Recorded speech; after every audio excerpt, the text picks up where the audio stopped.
Today we're going to talk about strategic planning in pharmacy operations. When we last met, we were talking about operational management, but what we're going to really focus on today is looking at for those who either own their own community pharmacy or work for an organization such as a chain pharmacy. How do we look to the future? How do we strategize? How do we implement maybe a new service into our pharmacy? And so, what we're going to be today is we're going to go through this lecture. There will be an assignment at the end of this lecture that I will also post separately, and that is the assignment that I'd like you to work on tomorrow for class.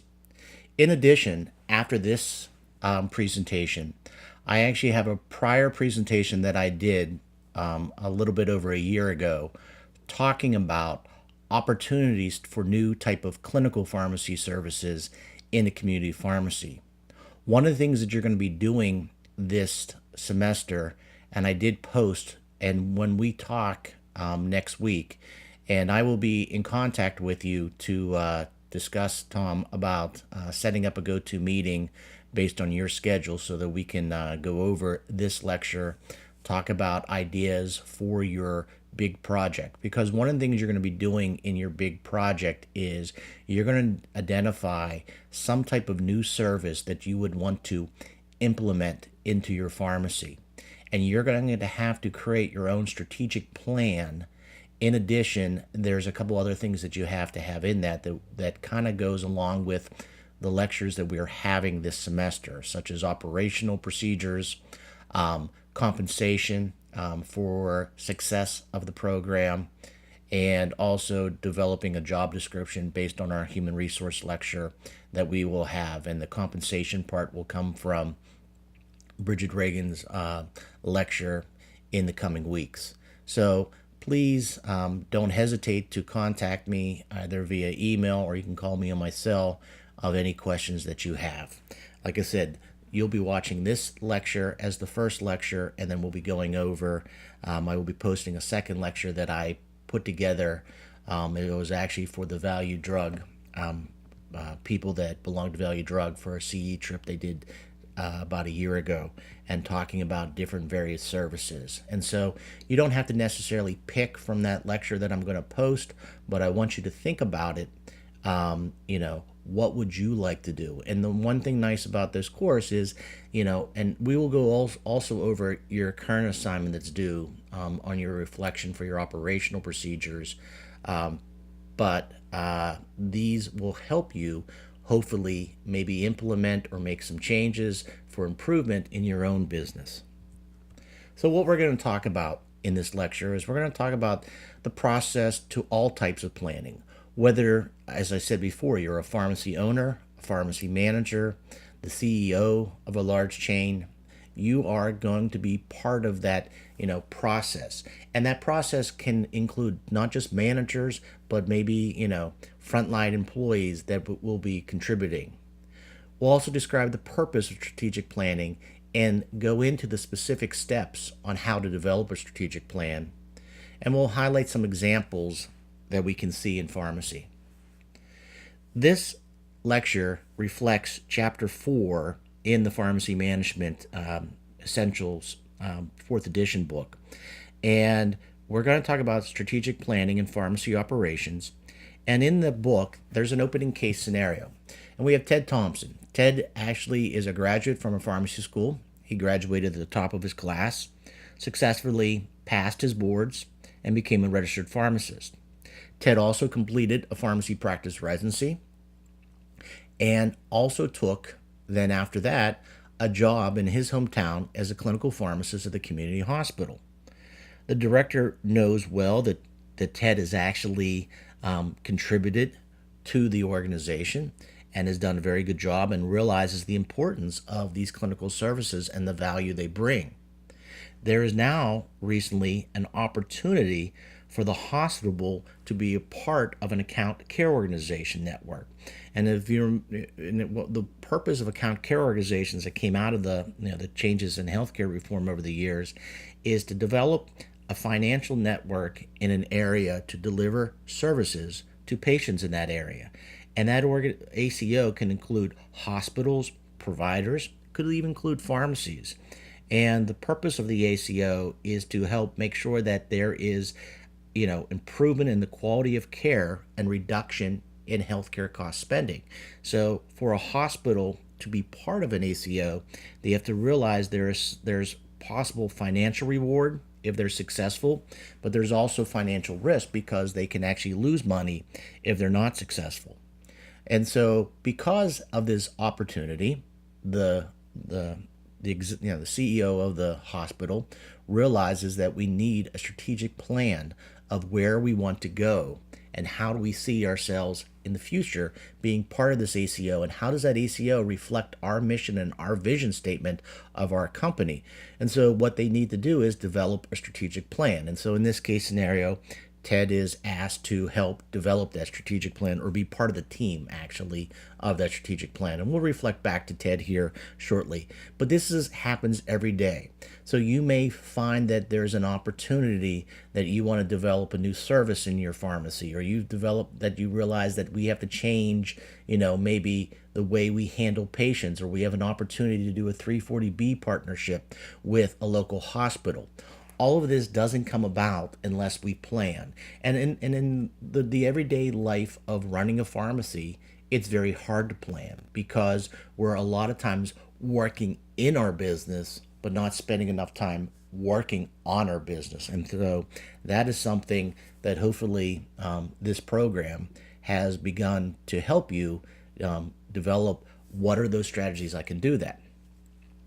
In the simplest definition of what is strategic operational planning, it is basically a disciplined effort to produce fundamental decisions and actions that will guide what an organization does and why it does it. It requires a lot of maybe research, gathering of information, creating scenarios, forecast planning of what ifs, what is the future implication if we do this, can it facilitate communication and participation, and what are the values and that foster this. One of the things we're going to talk about, and I'm going to be posting another lecture in the coming weeks, is I'm going to talk about how do you evaluate from a financial standpoint those opportunities. That book that I mentioned about Financial for Pharmacists has a great chapter on how to evaluate the value and pricing of a service. And sometimes that service, what we price it is also based upon what we're going to get reimbursed. But I think that that's very important too. And part of the strategic operational planning is, what does that look like? So, strategic planning. We want to develop steps in strategic planning occurs both at the beginning of a business and the future development of a business. It's an ongoing cycle. When we strategically plan, just like a business plan, we're going to have a mission and vision statement for this new service or this new endeavor that we want to become part of. And that mission and vision statement may be a reflection of our primary mission and vision for our overall organization or company. We want to use SMART objectives, just like SMART goals. We want to identify what tools will we use to evaluate the reporting of these outcomes. And then the other thing is, how does strategic planning facilitate organizational alignment and success with what we are already doing? And, as you go through this lecture and read chapter 4, think to yourself too, one of the ways we become successful in our companies is we learn off of other companies, and think about other companies. They may not necessarily be pharmacy companies, and how are they trying to strategize or change what they're doing. If you think about it, whether we like it or not, think about what's happening in healthcare today, where we see the alignment of, a PBM wanting to buy a healthcare plan, or a healthcare plan wanting to be a PBM. We've seen over the last 20, 30 some years in different communities, hospitals being bought up by one entity and developing hospital health systems and buying doctors' practices. There was a strategic plan for that organization to do that. And sometimes maybe that strategic plan doesn't always align with what we look at healthcare is, but it's happening, and we have to kind of realize where can we fit in as in the pie of all of that. In the broadest sense, planning represents the purposeful efforts taken by a pharmacy organization to maximize its future success. Planning is one of the four key functions of a manager or owner of a pharmacy that goes along with the organizing, leading, and controlling of your everyday business. Planning also helps you involves more than just the managers I said earlier. It may include, getting your frontline employees as well, getting their take, how they see this. This is also a good way to, when you're doing, employee reviews of finding out, where are they at in the team and what can they contribute, because, we are only as great as the people that work for us. And those people that work for us, there are, one of the things is there's people that are micromanagers, but sometimes a great manager is one that realizes I may not know everything, and what my job is to take the feedback from my employees and how can I take what they tell me to allow us to plan to the future. Obviously, sometimes planning comes to attending, different pharmacy conferences, reading what's going on in healthcare, not just in pharmacy, but also in other, venues, whether it's hospitals, health plans, physician practices. Because the importance of effective planning, many organizations invest significant time and resources in these efforts, and sometimes they'll use outside consultants. And so sometimes our outside consultants we may not be able to afford in an independent community pharmacy. But who are our outside consultants? Our leaders in our organizations, attending things such as, for in the independent world, National Community Pharmacy Association, or attending your local state association, or studying organizations such as PDS.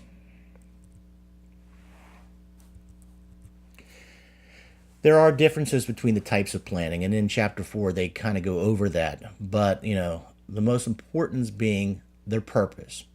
And we're really going to be focusing on today's lecture about strategic planning, because strategic planning is a different type of planning. It's achieving that long-term vision to make sure your organization is doing the things necessary to ensure overall success, but also to make sure your organization does not stay stagnant, that it evolves, that it moves the way healthcare is. Most successful businesses become successful because they've learned to change over time. Those who say we're not changing, this is the way we've always done it, a lot of times they may be slowly eroding and going away.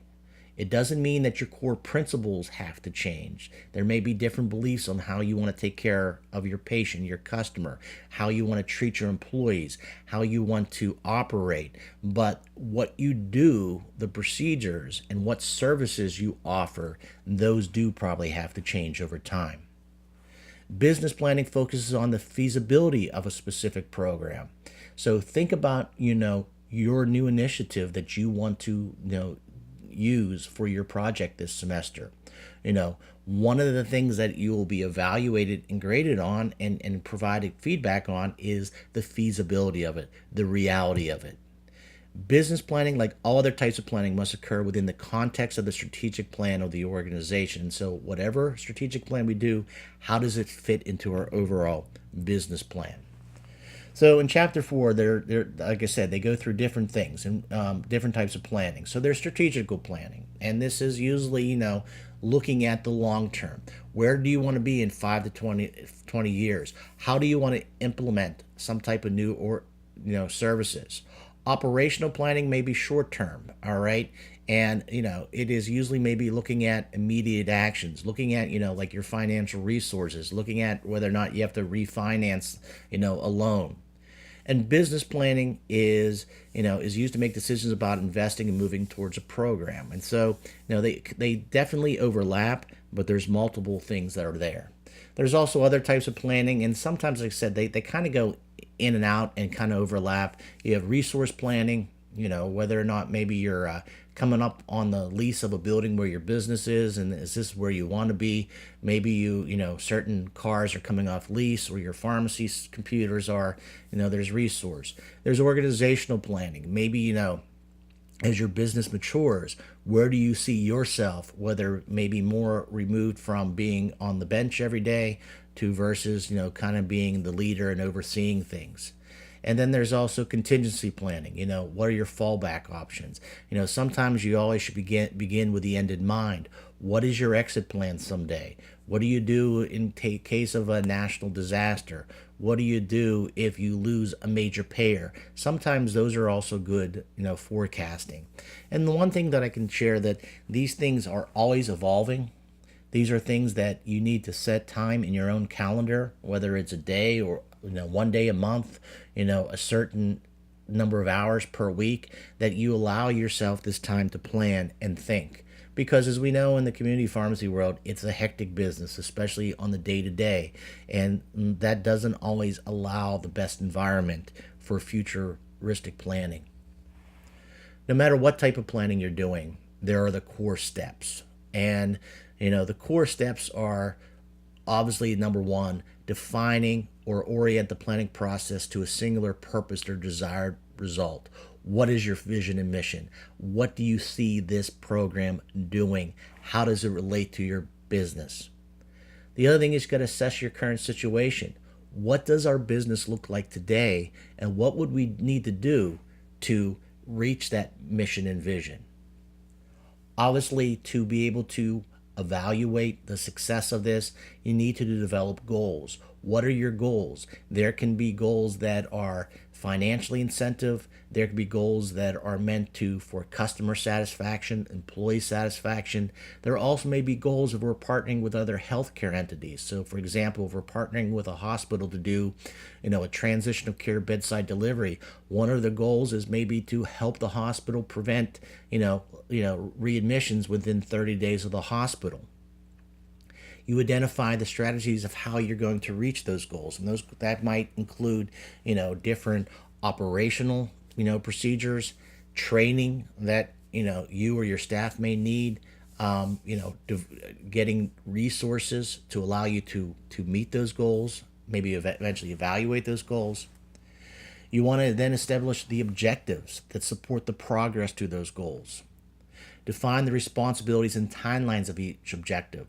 Job descriptions come into play with this. Who's going to be responsible for this? Who is going to own this? Example, if you have a MedSync program and you are implementing the MedSync program, the most important thing is who is going to own it in your business, and how are you going to evaluate the success of the program for the program itself and that person who owns it and the responsibilities that they need to do to carry this out. We need to write and communicate the plan, all right, and monitor the progress towards meeting those goals and objectives. So let's look at strategic planning. As I said before, the purpose for strategic planning is to ensure the organization is doing the right things now and in the future. It helps to determine the current direction and situation. In addition, it helps determine long-term goals for the organization. So, for example, how do I transform my pharmacy business from just a prescription business to a more clinical healthcare business? We all know that, most independent pharmacies, 92% of your revenue is relied on product reimbursement. But as we know, over the years, product reimbursement has gotten worse. There is hope that it may get better. There's opportunities to make it better, whether it's through buying, whether it's, partnering with different organizations that negotiate in our behalf, whether it's political legislation that may help. But at the same time, we realize that we need to find other ways that we can provide healthcare, use our pharmacy expertise and knowledge, and there are opportunities, and that's what my additional lecture is going to talk about for you to watch and think. And it's mainly a lecture to help make you start thinking of what you want to do. So, for example, our case scenario with Ted Thompson is Ted, hospital seeks to become part of an ACO. This will now change the paradigm for strategic planning, and it may result in very different decisions of how the hospital will operate now and in the future. Strategic planning, as I said, is the process of selecting organizations' goals to determine the policy programs necessary to achieve those. Also, how will these be implemented? So, The steps in strategic planning and the operational planning cycle is not much different, than other types of planning. It just may be a little bit more focused. So, if you are doing a strategic plan, the first thing you may want to do is to do customer identification. Who's going to use this program? Whether it is the customer, the patient themselves, is it another healthcare organization that you're going to partner with? Who is that customer? In your new, program, service you want to implement, what is the mission and vision statement? And like in any good business planning, any type of planning, a SWOT analysis is always important. What are your strengths to carry out this new service? What is your weaknesses? What is the opportunities and what are the threats? Because these are going to allow us to plan and prioritize the next step. What are the prioritized issues to make this mission and vision statement successful? What are the goals we hope to achieve out of this service? And what are the strategies we're going to do to achieve those goals? The final thing is no plan is successful unless we have good metrics of how we're going to evaluate that. And just like you look at the financial, metrics of your business, you also need to look at how do you define the metrics of your service. And as you are developing the service, we can talk more about different types of metrics and how we can do that and look at outcome. And like I said, that's why I do want to have our go-to meetings so that I can help you in creating those and identifying those. Because then we need to identify the accountability, because if this program's not working, or maybe it is, but somebody else in the organization doesn't believe that, how do you prove to them or prove to yourself that this is successful and is becoming successful? So it's the success of strategic planning. Companies that engage in long-range strategic planning are often more successful than those that do not. Strategic planning can either be a reactive type of planning or proactive. And obviously, as we know, reactive type of planning is not ideal. It sometimes may often be necessary, especially as there's a rapid change in the healthcare industry. But most of the times, if we're keeping up to date what's going on in the industry, a lot of times we can be more proactive. So for example, when Medicare D was being implemented in 2006, there were companies that were very reactive because they kind of just dragged their feet until it happened. And there are some that were very proactive. And this happens in different things that happen along. When we had to initiate HIPAA into our business, this could have been a more proactive for some, because they were also, were more initiative on addressing this issue early, where those are ones that wait until, the boat is almost sinking or the boat is almost out of the harbor of how do we jump on board. And that is where successful businesses are. Those who do strategic planning and then are proactive. Organizations that are able to think and plan in a more proactive, out-of-the-box manner can help position themselves not only control the business environment, but also actually create or recreate the business environment. So think to yourself, what are some examples of companies being proactive? I gave you those things of whether we like it or not, of PBMs buying health plans or health plans buying PBMs. What does that look like? What does, now that we see both NCPA and other partners developing pharmacy clinical care networks, both nationally and statewide? What is that? That is realizing that we can wait and sit on the sidelines and wait for provider status someday to come legislatively, or we can move the ball forward through our state, laws, and developing other ways to do this until the law comes to existence. That's being more proactive. So how does your company, what is the service that you think that is the next service that you need to put in your business that's going to be good for you, your community, and it's going to also help you sustain, survival to be there in the next 10 years? Troy Triggerstead, who is a pharmacist and also oversaw the North Carolina community clinical project, and now is one of the top execs helping drive the CPESN, the Community Pharmacy Enhanced Service Network. His favorite line is, "Those who provide value will be here in the next 5 to 10 years and longer." So, what service, when you think about adding to your business, will provide value? And what type of pharmacy business do you want? Do you want to continue to be a traditional community? Is there's ways that you may get into partnering with hospitals to do institutional care? Maybe you have some good pharmacists that have some good clinical background that maybe getting into some type of consulting, MTM type of business. The other thing we have to study is, how do these current pharmacy business models make money now, and how could they make money in the future? There's opportunities to make money now through collaborative practice agreements with physicians in terms of billing for clinical services, and through these clinical care networks there is opportunities. So how do you see your pharmacy business enhancing a new service, and how will this make money and meet your strategic goals? So one of the things, take a second here and write down a couple things to yourself that you think are issues facing your current community pharmacy model. And then after you write those down, where do you see your pharmacy business in the next 5 years? What is it going to take to look like that?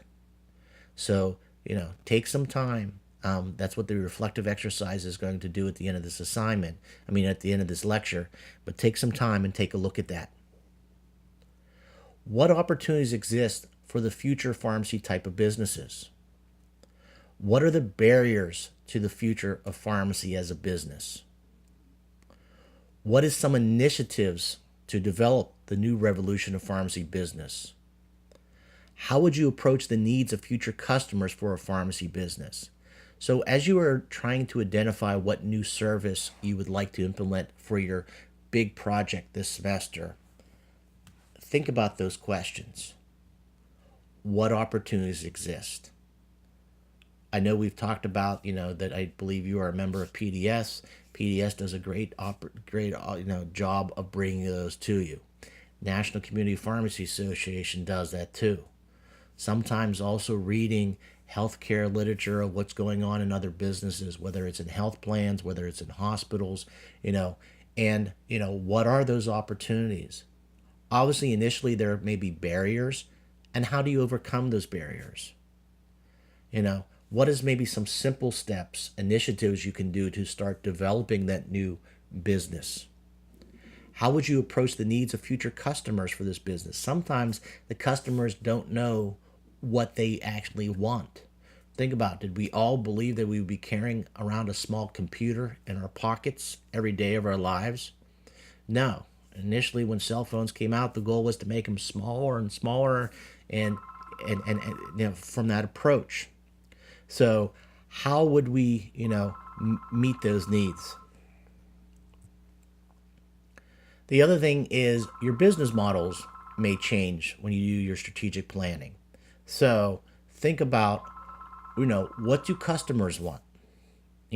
What is your expertise? There's the old saying in geriatric pharmacies called "start low, go slow" when it's dosing medications. Think about your patients that maybe, when we first started immunizations, I remember in our pharmacy, a lot of times patients would come up to me and say, "Hey, how long you been a nurse?" And it took a long time, and we started just out doing flu shots and doing scheduled appointments. And then we expanded that business and doing, offering other preventive services like pneumonia shots and shingle shots. And now we've moved into doing travel. And we started slow. We started just doing flu shots to make sure we got the procedure under our ways. We measured the success and the revenue that came in. We also looked at how we can incorporate that into workflow. So, the one thing is study businesses that may have tried programs out there and have struggled. Study businesses that have succeeded.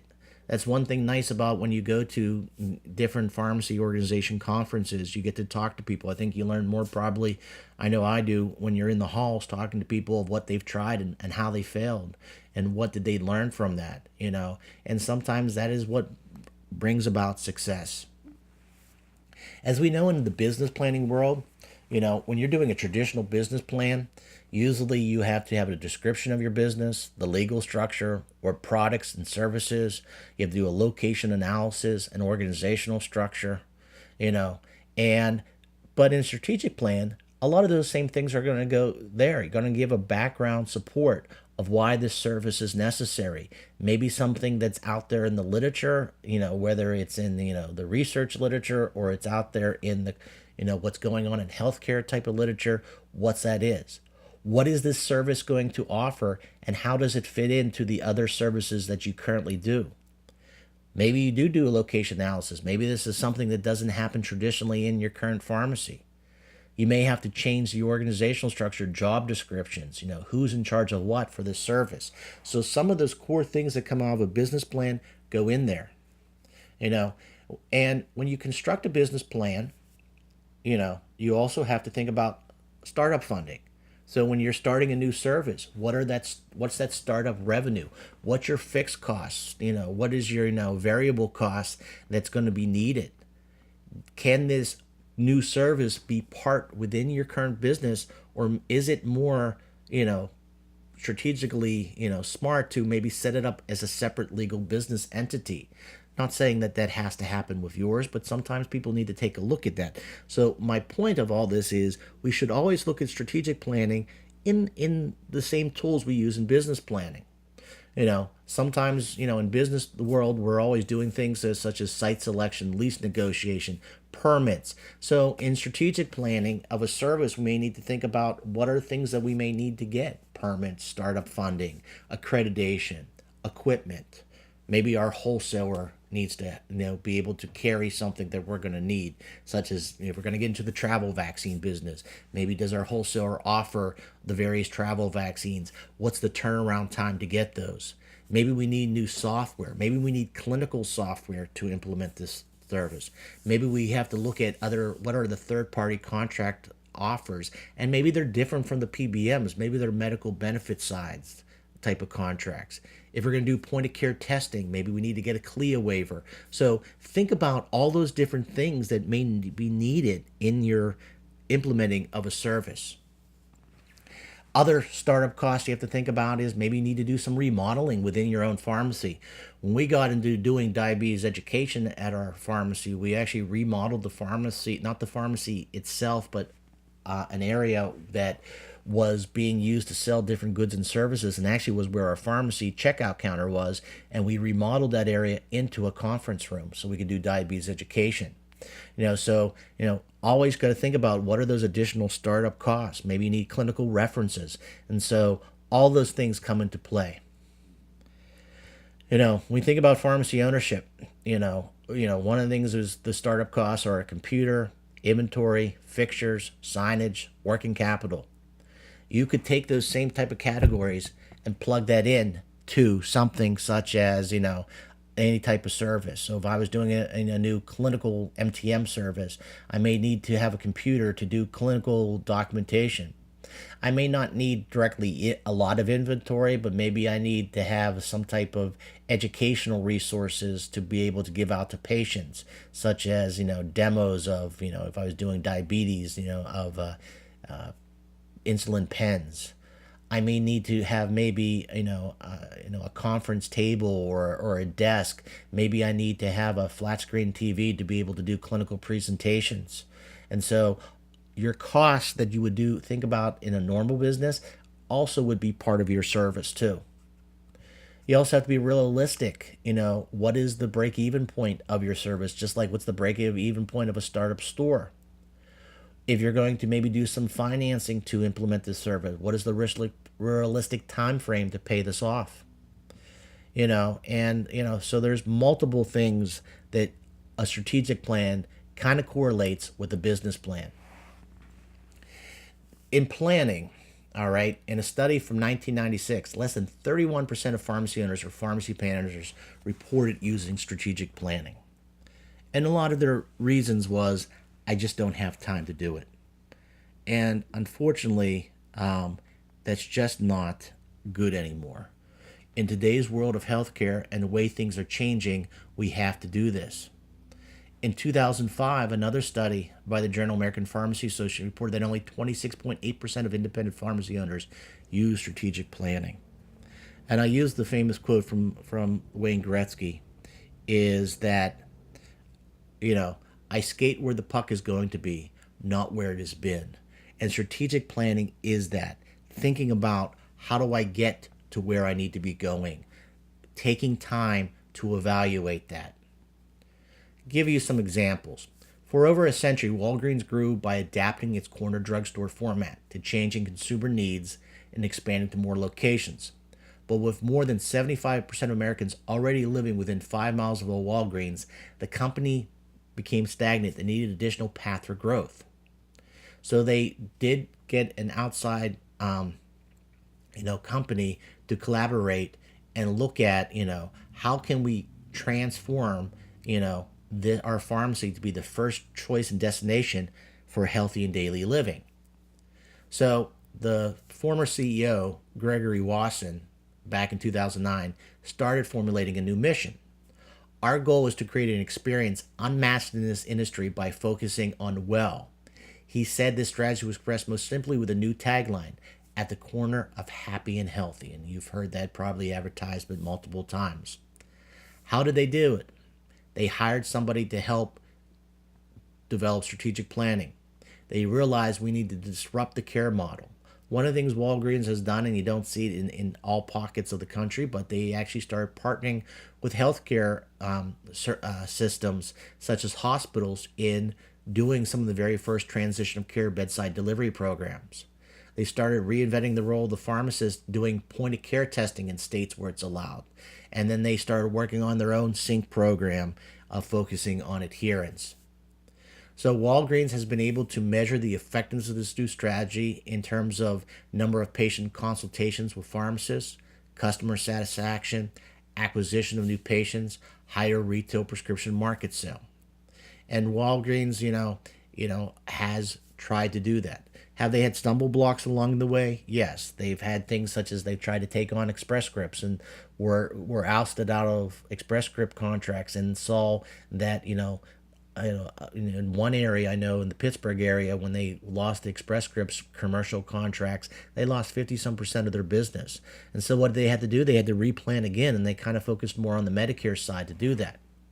So the steps in plan processing, as I said earlier, is, you define or orient, assess the current situation, establish goals, identify strategies, establish objectives, define responsibilities and timelines, write and communicate the plan, and obviously monitor progress. So we talked about those steps, and so let's look a little bit of them more individually. The first phase is pre-planning phase. What is it they want or need? So what does your service do for your customer? And I said, think a customer, not just your patients that come in to fill prescriptions, but your customer might be an employer you want to partner with to offer a service, a healthcare institution, a doctor's practice, a hospital setting. So you have the customer of identification. So we had Ted Thompson and his, he graduated, all right? And Ted is also working, at this community hospital.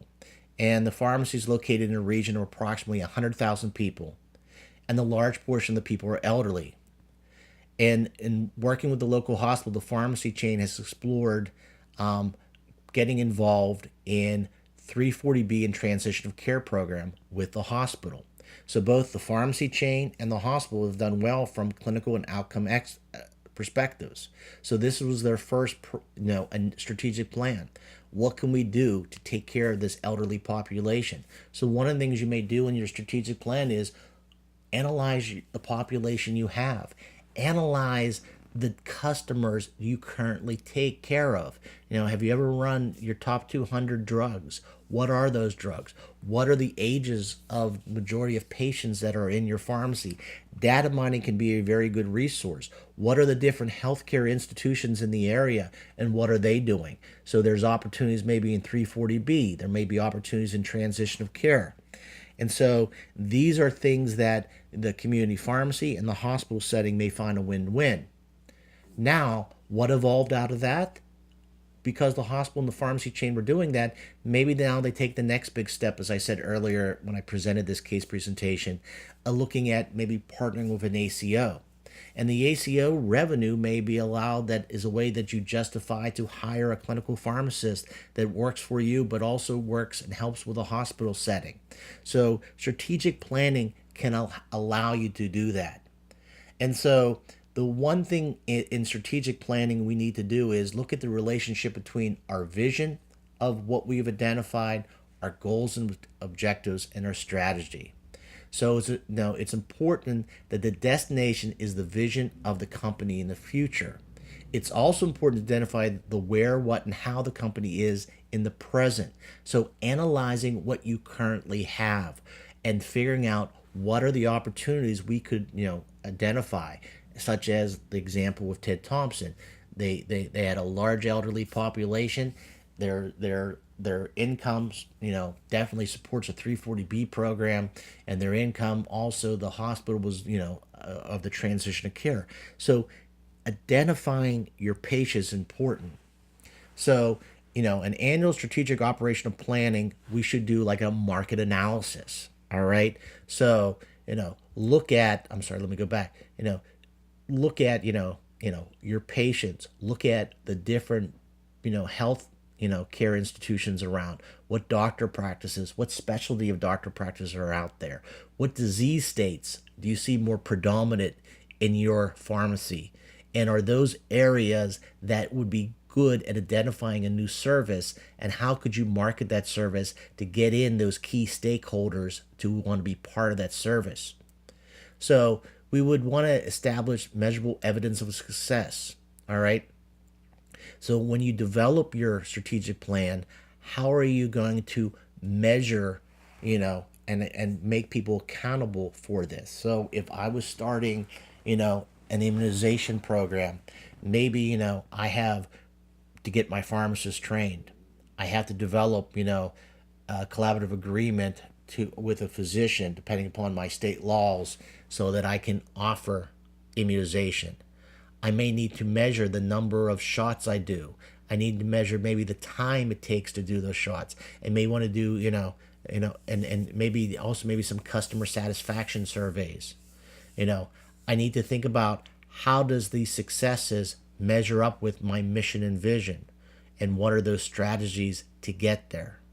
And then what are those specific, to support the structured format of marking the pharmacy contributions, what are those key metrics, and how do I highlight them? So customer identification. Use brainstorming techniques to identify your customers. Identify all those who are affected by the actions and outcomes of the pharmacy team. Identify, what do our customers want or need. Maybe do a survey of your customers. Also think, who is our customer? Maybe you do a survey of the local physicians in your area.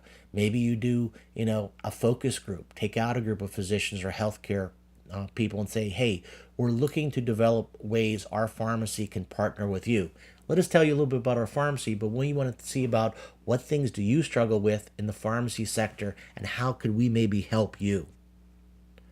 Once you get that identification of what service you want to do by your research, then you want to develop your mission and vision. Your mission feeds the confidence of your organization, and the vision creates the momentum of anticipation about the future.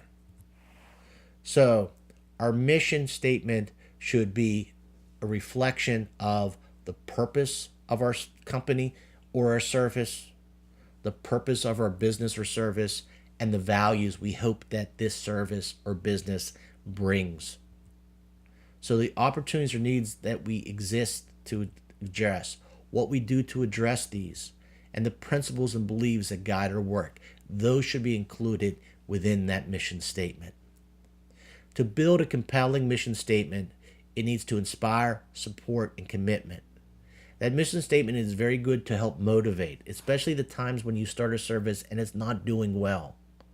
By going back and reading that mission statement, it allows you to keep realizing, this is the way we need to go. This is the compass pointing us north. Be convincing and easy to grasp. A mission statement should be. They should be proactive verbs to describe what we do. Should not have a lot of jargon in it, and be short enough to be easy to repeat. How to write an effective mission statement. There's an example of a blog here from Fast Company that I encourage you to look at. I will be posting these slides if you haven't found them on CourseWeb. But the mission is the purpose of the company. The mission statement defines what the company does or is. Our mission is to serve the tastiest damn pizza in and around. Is the slogan, for example, of a pizza pharmacy, pizza company. Our mission is to present with integrity the highest quality entertainment solutions to families. This may be the mission statement for a movie theater business. Here's Google's. Google's mission is to organize the world information and make it universally accessible and useful. The vision statement. What does success look like? Should be the vision statement. It should be the futuristic of what motivates us, inspires us, stretch the boundaries of the service we want to implement, the business we want to create. It paints the picture. Amazon's vision. Our vision is to be the Earth's most customer-centric company, to build a place where people can come to find and discover anything they may want to buy online. What is your company's vision statement? What is your company's mission statement? What would be your mission and vision statement of the service that you want to develop? The vision is what the pharmacy organization wants to be at some future time. CVS's, we strive to improve the quality of human life. Rite Aid, customers confidentially choose us first for their everyday health and wellness needs because we consistently understand and exceed their expectations. St. Joseph's Hospital, which is a hospital in eastern Pennsylvania, the core values that guide us are reverence, integrity, compassion, excellence. At Patent Pharmacy, our vision statement, this is my family's pharmacy, we do not want to just do our best, we want to be the best at what we do. Sorry about that. Then the next step, SWOT analysis. It is very important in SWOT analysis that we identify using brainstorming process. It is very important in SWOT analysis that we look at, what are our strengths, our weaknesses, our opportunities, and threats. Often our strengths and weaknesses are internal factors that we may be able to improve upon, such as maybe my weaknesses, I don't know much about this disease state. I need to become certified, become an expert at it. Opportunities are things that we may need to act upon that is outside us. An opportunity to partner with a hospital to do 340B. Our threat might be there is another company wanting to get the same bid for that 340B. Those are external factors. Prioritizing issues. Obviously, one thing about strategic planning, you may come up with multiple things you'd like to do in the next year, but you need to prioritize. What do I need to do to get, what's my next action step, to get to where I want to be? So establishing good goals and strategies and objectives will also allow us to evaluate the success of a program. So SMART objective criteria should be specific, state exactly what is to be achieved, measurable, capable of measurement can determine if it is achieved, achievable, realistic, given the circumstances which it is set and the resources available to the business, relevant to the people responsible for achieving them, time-bound, set with a time frame in mind. These deadlines also need to be realistic. So SMART objective criteria is very important to be put into your strategic planning. Is this a SMART objective? Improve the environment in the pharmacy. No, it's too vague. Decrease the cost of wasted drugs by 25%. More specific. Improve patient care by implementing, emergency department pharmacists. Measure of success is to exceed 2,000 clinical interventions in 9 months. It has an objective, but is it a realistic objective? Relocate the central pharmacy to a larger space. Too vague. Increase pharmacist clinical competence. The measure of success is attendance at 4 classes. Maybe not a realistic measurable thing. Decrease variation in process. Too vague. But how about standardize 80% of pharmacy's procedures within the system? More specific. Implement a system-wide sterile compounding training program and achieve a 90% rate for all participants? More specific. Standardized delivery route for all technicians. Measure success as a 97% compliance rate on monthly audits. Pharmacists will be actively involved in an ACO in 5 years. It's a nice goal, but it's really not a smart objective. So goals kind of give the global picture. The objective gives you the specific things you want to measure. Because you don't want to be like the beauty pageant objective. My goal is to achieve world peace. You want goals and objectives that are definable and measurable. And they to define the metrics and assign the accountability. So one of the things you want to think about the service you want to implement is how are you going to measure its success? And some of those measures of success is how you're going to compensate either yourself or other people that are part of that program. So commit the plan to writing you'll be doing this semester. A detailed outline. You know, one of the things that I can help you with is that you can share the rough drafts with me and provide you feedback. You may want to get feedback from your other colleagues, see what they think about. In the real business world, you might share that if you were in a corporate world, the vice president, the CEO. In your world of, as we own our own pharmacies, we want to share that with, other people that we meet at conferences or people we trust, or maybe, other people within our company that we trust. So, an example of a strategic plan is we have a strategy. For example, the department will align its pharmacy services to be consistent with the hospital's initiative to be part of an account care organization. Our goal is to develop and implement a specific clinical pharmacy service that helps deliver care, improve patient outcomes, reduce spending, and or generate revenue. Our objectives: identify gaps in care delivery, quality, and spending where the pharmacy services can lead to improvements. Another objective: select one clinical pharmacy service to implement in the short term. Our tasks and actions to meet these objectives and goals: perform a situation analysis of the hospital account organization and the pharmacy department, including a SWOT analysis. Prepare a list of clinical pharmacy services that can be developed and implemented. Select the most appropriate service and develop a business plan for that service. Strategic planning allows us to get there. Because then out of strategic planning comes the execution phase. You're going to develop your teams, educate teams, gather baseline data, refine metrics, develop action plans, timelines, and targets, and then you're going to implement it. The monitoring phase is ways that you're going to report, reports to leaders to see where you are in the development of your service or program. What actions might be needed to stay on the course of your goals and objectives. How are you going to measure, and report these? And you may need to also provide up-to-date, meetings, with various, people that are part of the strategic plan. So in terms of reporting, you may require in your plan to require at least quarterly reports from each person.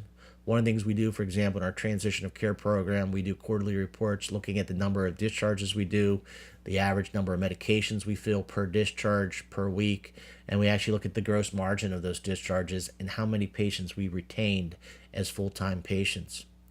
You may create a dashboard that everybody can look at. You may have a newsletter to keep everybody updated. There's various ways you can do reporting. This is an example of a pharmacy dashboard for a hospital setting. And so they may have a dashboard for their strategic plan looking at drug expense, FTE, employees, overtime to help implement the service, interventions they may have done clinically, patient satisfaction. So, think about your metrics of how you're going to evaluate your plan. And so, you may do it with graphs and bars. I think the other important thing in developing a plan for a new service is taking out of Stephen Covey's book from the 7 Habits of Highly Effective People. Begin with the end in mind. What do you envision that this new service will bring to your business? What do you envision that this service is going to help with your company, your patients, your healthcare partners in your community? Think about that. And when you do that, it makes the other part a little bit easier. There are barriers and limitations to planning, is that we may not give enough time for the planning. Interpersonal issues such as struggles over power and politics, resistance to change. Maybe we don't have enough planning skills. We need to learn better planning skills. Failure to plan far enough into the future. Constantly change environment. Failure to implement owning to the lack of time or lack of resources. Failure to monitor progress. Lack of support from executives and board directors. Failure to commit sufficient time to the planning effort. Interpersonal issues, lack of planning, and failure to plan enough in the future, I think are the top four that I see a lot of times in pharmacy businesses where we struggle. And so, obviously think about, where do you struggle? Where do we all struggle? Where do people in your business struggle? Because those are things that we may also, before we start doing any planning, overcome those barriers to allow a success for strategic planning. So, things that I want you to think about, and I'm going to post this as a separate assignment. This is the assignment, but I'm going to post it as a separate document, is think about a specific community pharmacy practice and what areas do you believe would limit the ability of pharmacists and pharmacy managers to conduct effective planning? What changes have occurred in the practice of a pharmacy over the past 20 years, and how would strategic planning have enabled a pharmacy organization to better position itself for those changes? What future changes does community pharmacy practice have to strategic plan for in the future? List what are some of those changes and how do we find out about them? What SWOT analysis do you see with these changes? The final thing I kind of want to talk about too is figure out how do you keep up to date. There are obviously clinical resources, reading things such as pharmacist letter or prescriber letter, medical letter, keeping up clinically, whether, reading, things such through APHA for that. One of the things that I do to try to keep up to date is I try to follow all the various different pharmacy organizations, healthcare organizations, and I do use Twitter. If you followed me on Twitter, you'd be bored. I don't tweet very rarely. But one of the things I do is I have lists, and I have lists of pharmacy organizations. I have another list for healthcare organizations, such as the American Medical Society, PBMs I follow, and I do that to try to stay up to date. I use another app. It's called Nuzzle, Nuzzle, and Nuzzle actually can connect with the various organizations I follow on Twitter, and it actually will present them in more readable electronic resources. And the reason why I share this with you is that first stage of strategic planning, identifying what your customer needs, I think we always have to have some type of repository of how do we keep up to date, not just in the pharmacy world of what drugs come out, what's new and things like that, but what's happening in the business itself. And taking time out of your week, whether it's once a day or a couple minutes a day, or once a week, of what do I need to know about pharmacy is an excellent resource. So outside of those questions that I identified, your assignment is that I'd like you to then come up with what your personal mission statement is for you or for your company. And what is that future niche for community pharmacy that would allow to transform your company? And this is another way to start identifying what do you want to do for your community pharmacy. Hopefully this lecture was thought-provoking, had you thinking. Please read chapter 4 that kind of supplements this. And once again, I will post the assignment separate. That's what you'll be doing tomorrow on Saturday, June 9th. You don't physically have to be, be there at the building. But I will be just sending you an email, Tom, this weekend to see what times you might be available that we could talk. Once again, I know that you have a busy schedule, so I'm more than willing to work around that schedule, and I can set up a go-to meeting where you can get on your laptop at night and we can talk via the computer and go over, especially the most important thing. We'll go over this assignment, but this assignment and the last assignments to help you get ready to figure out the larger assignment. And hopefully this assignment this semester helps identify maybe a service or program that you want to implement in your own business, and you've been thinking about it for some time, or maybe you have come up with a new idea out of doing this research that you want to implement, and you develop that plan this semester that you could actually make applicable to your own business.